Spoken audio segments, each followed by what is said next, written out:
Sir जय Hind. Major general राजन Kochhar sir, जय हिंद। बहुत बहुत शुक्रिया समय देने के लिए। Thank you sir. जय हिंद राजेश जी, धन्यवाद थैंक यू आपको। सर, आपने समय दिया। Thank you sir. हाँ, सर 12वां दिन ईरान इजराइल अमेरिका की जंग का, इसके ऊपर मैंने थोड़ी बातचीत आपके साथ करनी थी कि अमेरिका ने क्या अभी तक हासिल किया और ईरान क्या दिखाने में सफल रहा है। लेकिन थोड़ी सी बात स्टेट ऑफ हॉर्मुज पर भी करेंगे, क्योंकि वहां पर जो प्रेशर ईरान ने बनाया है उसका असर देश और दुनिया पर देखने को मिल रहा है। भारत में गैस की किल्लत होने लगी है, तेल को लेकर भी आने वाले वक्त में किल्लत हो सकती है। तो ईरान के इस मास्टर स्ट्रोक को आप कैसे देखेंगे, और अमेरिका जो सिक्योरिटी प्रोवाइडर था मिडिल ईस्ट में कि, लेकिन जिस प्रकार से मिडिल ईस्ट में हमले हुए, क्या अमेरिका का जो डिफेंस सिस्टम है वो भी एक्सपोज हुआ है सर? देखिए राजेश जी, ये जो लड़ाई है ना, ये जो इस लड़ाई है, ये जिस तरीके से मैनिफेस्ट हुई है या अपने आगे गई है जी, आई थिंक अमेरिका को उम्मीद नहीं थी। उसको पहली चीज है कि वो सोच रहे थे कि जब इतनी लार्ज इंटेंसिटी से वो अपने मिसाइल्स और अपने ड्रोन्स और अपने हमला करेंगे फाइटर प्लेन से, और खास तौर पे दो तरफ से, एक इजराइल की तरफ से हो रहा था, एक अमेरिका की तरफ से हो रहा था, तो एक रीजनल कॉन्फ्लिक्ट में ये एक बदल जाएगी, उसकी शायद उम्मीद नहीं थी डोनाल्ड ट्रंप को। दूसरा, गल्फ में जिस तरीके से अमेरिकन एयर बेसिस को टारगेट किया गया है और जिस तरीके से नुकसान हुआ है वहां पे उनका, वो शायद वो भी इतना ज्यादा उनको भरोसा था अपने एयर डिफेंस सिस्टम्स पे। जी, अब एयर डिफेंस सिस्टम की अगर मैं बात करूं तो ये एक लेयर्ड इनके पास सिस्टम्स है। इनके पास थार्ड है, इनके पास पेट्रियट है, और आपने इजराइल के भी देखे थे, जैसे कि आयरन डोम, एरो, डेविड स्लिंग, तो इस टाइप के।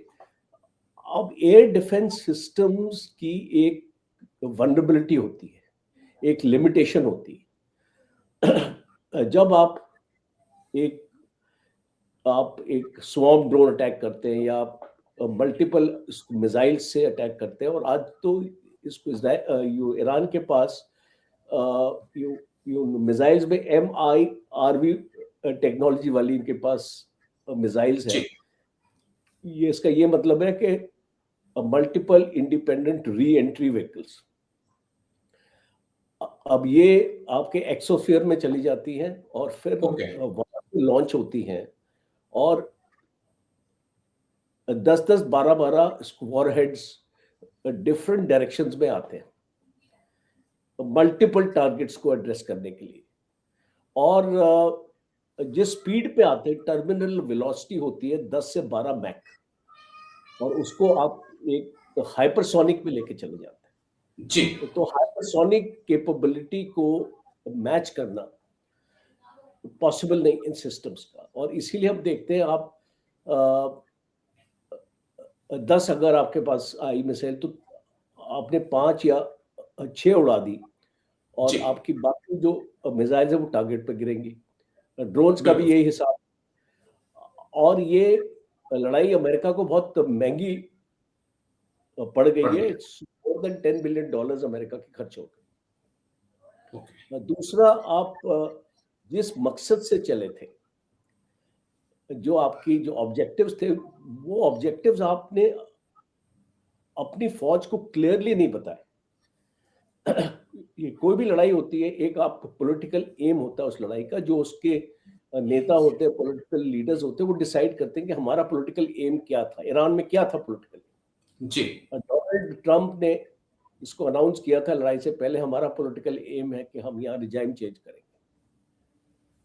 तो आपने जब एक पॉलिटिकल एम उधर देखा और फिर उसको मिलिट्री एम में कन्वर्ट हुआ, तो मिलिट्री कमांडर्स को ये बताया गया कि आप कोशिश कीजिए जितने भी इनके पॉलिटिकल और मिलिट्री लीडर्स हैं IRGC के, उनको खत्म करो।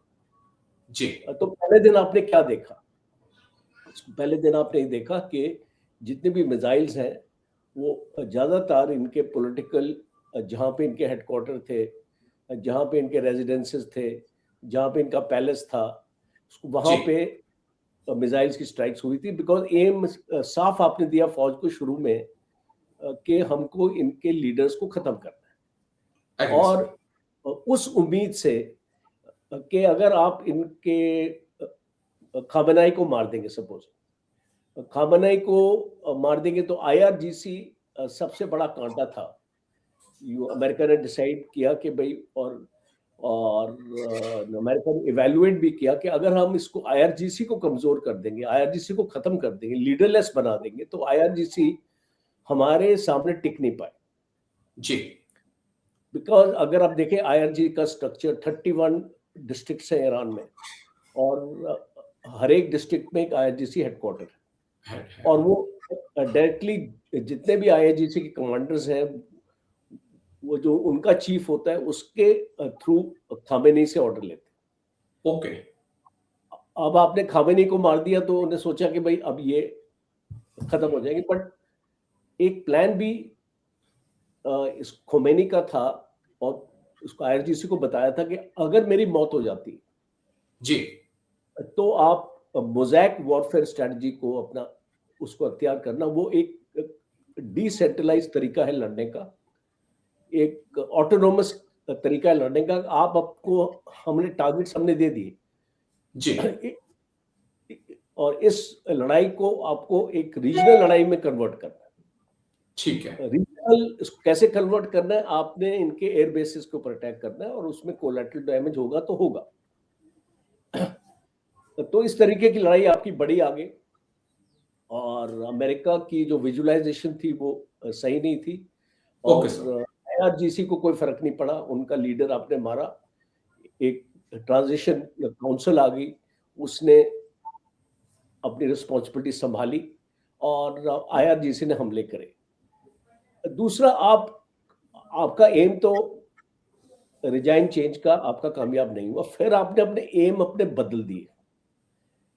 अब ये अमेरिका से अलग अलग आवाजें आ रही थी। अब वो बोल रहे थे हमको इनकी मिसाइल खत्म करनी है, इनके बिल्कुल सर, इसको न्यूक्लियर वॉरेट हमने इनकी खत्म करना है, इनकी नेवी को खत्म करना है, और इनकी प्रॉक्सी की ताकत को खत्म करना है। इस टाइप के एम आने लग गए।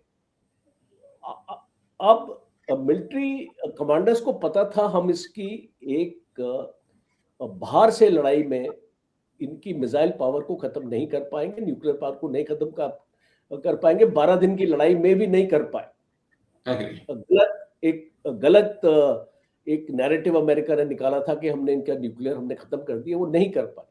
और मिलिट्री कमांडर्स ने ट्रम्प को बताया भी कि हम इसको बाहर बैठे इसको नहीं खत्म कर पाएंगे, अंदर जाना पड़ेगा, और अंदर जाने के ऑर्डर्स नहीं थे। और इसीलिए आज हम देखते हैं एक पॉलिटिकल बॉस जो अपने मिलिट्री कमांडर्स की एडवाइस पे काम नहीं करता है, उसको ये हशर होता है।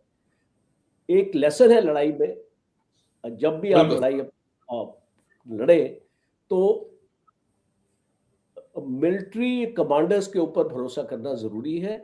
वो जो एडवाइस देते हैं उसको मानना जरूरी है, बिकॉज वो एक्सपीरियंस, कैपेबिलिटी, काबिलियत से बोलते हैं। और आप इसको बोलते हैं कि आप के पास उतना एक्सपोजर नहीं है मिलिट्री का, मिलिट्री की कैपेबिलिटीज को आप ठीक तरीके से समझते नहीं है, तो ये चीज ठीक, आपको मिलिट्री कमांडर्स को आपको छोड़ देनी चाहिए। और इसलिए आप देख रहे हैं आज अमेरिका इस लड़ाई से बाहर निकलने की कोशिश कर रहा है। जी, 12 दिन में भी अमेरिका और इजराइल ने सीज फायर मांगा था, ईरान ने नहीं मांगा था। ओके, आज ईरान तैयार है इसकी 2 महीने और इसको लड़ने के लिए, क्योंकि ईरान जानता है कि जितनी लंबी लड़ाई खींचेगा ये उतना ही फ्रस्ट्रेट करेगा, उतना ही अमेरिका को तकलीफ होगी, उतना इजराइल को तकलीफ होगी। बिल्कुल सर, और अभी जो एम्स आपके पूरे नहीं हो रहे और ना होंगे, बीच में बात हो रही थी कि हम ग्राउंड ऑफेंसिव करेंगे, सुसाइड होगा अंदर जाना। इस इराक का एग्जांपल दे रहे थे, इराक में हमने कर लिया। इराक और इसको कंपेयर मत कीजिए, डेजर्ट स्टॉर्म जो इराक का था, जी, जी, और Iran is 4 times larger than Iraq. Okay, 17 lakh square kilometre के एरिया, और फिर इसका टेरेन देखिए, माउंटेन्स है, जंगल्स हैं। कहाँ जाएंगे प्लेन्स आप? कहाँ जाए, अर्बन वॉरफेयर होगा। बड़े बड़े शहर है, 10-10 मिलियन एक शहर में रहते हैं। तेहरान में आपके 10 मिलियन लोग रहते हैं, 90 मिलियन इनकी पॉपुलेशन है। आप इराक की पॉपुलेशन आधी थी इसकी। तो ये, और आपका कोई आपकी लॉजिस्टिकल आपकी तैयारी नहीं है, लॉजिस्टिक बेस आपके पास है नहीं, और इसकी मिसाइल पावर आप खत्म नहीं कर पाए, तो बहुत मुश्किल हो जाएगा। इसीलिए एक एग्जिट प्लान की बात हो रही है आज, मीडिया में इसी ओके, की चर्चा हो रही है। इसको सारे लोग सोच रहे हैं। मुझे लगता है 3-4 दिन और कोई ना कोई चलिए, एग्जिट प्लान बनेगा, ओके, समझौता होगा, बिकॉज ये रीजनल रीजनल वॉर, ये पूरे वर्ल्ड को इकोनॉमिक वॉर हो चुकी है। भारत एग्रीड, में गैस नहीं है, तेल के प्राइसेस आपके बढ़ गए हैं। अभी ये इसकी वॉर जल्दी खत्म हो जाएगी। अनाउंसमेंट के बाद आपका बैरल 90 रुपए पे आ गया, तो 110 रुपए, जी, $110 पर बैरल इसकी प्राइस होगी, हाँ, जब भी $90 पर बैरल होगी। बट ये फ्लक्चुएटेड, और ओके, आपकी गैस की प्रॉब्लम होगी। चेन्नई में 20% होटल्स आपके बंद हो गए, और आने वाले दिनों में 50% होटल्स आपके बंद हो जाएंगे। बिल्कुल सर, भारत में गैस नहीं मिलेगी तो बनी रोटी कैसी बनेगी? घरों में गैस लेकिन नहीं चलिए, आएगी तो इस हाँ, घरों में हाँ, गैस नहीं आएगी तो फिर गवर्नमेंट के ऊपर ऑपोजिशन चढ़ जाएगी। तो ये बिल्कुल, सारे जो सवाल है, इसलिए भारत भी कोशिश कर रहा है लड़ाई को खत्म करने के लिए। और इसको बाकी देश, चाइना के ऊपर भी बहुत इफेक्ट पड़ा है, कोरिया पे बहुत इफेक्ट पड़ा है, साउथ कोरिया के ऊपर, और जापान के ऊपर बहुत इफेक्ट पड़ा है, बिकॉज ये सारी कंट्रीज यहाँ पे ऑयल डिपेंडेंट है, और बिल्कुल हमारा सर, 85% ऑयल यहीं से आता है। तो इसलिए हम इस लड़ाई को हम चाहते हैं जल्दी खत्म। ओके, ठीक है सर, बस एक